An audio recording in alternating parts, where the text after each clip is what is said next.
Et cette semaine, je suis à 72,4. Alors, c'est un peu bizarre parce que, par exemple, si on regarde au niveau de mon poids, je suis à 72,5 ce lundi, j'étais à 72,5 et ce matin, j'étais à 72,8. Donc on pourrait se dire que je prends du poids.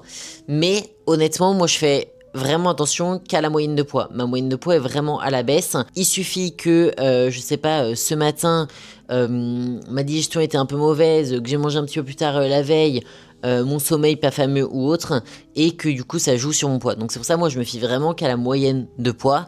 Je sais pas si ça d'ailleurs je vous en ai parlé ou pas, mais c'est ce que je fais et c'est ce que je fais avec mes clients. C'est-à-dire que en fait, moi le poids du début de la semaine et le poids de la fin de la semaine, je compare pas du tout ces poids-là et je compare pas du tout un poids d'un jour et de l'autre. Parce qu'en fait le poids varie énormément. Par exemple là si on regarde, lundi j'étais à 72,5. Si on regarde jeudi j'étais à 71,9.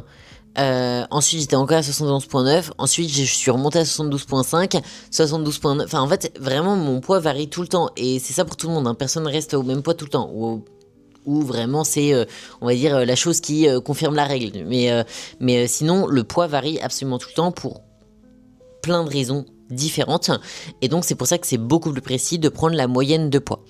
Donc moyenne de poids à la baisse, très bonne baisse parce que du coup ça fait du 900 grammes, on va dire 1 kg, on va se rassurer comme ça, 1 kg, 1 kg ça, c'est mieux.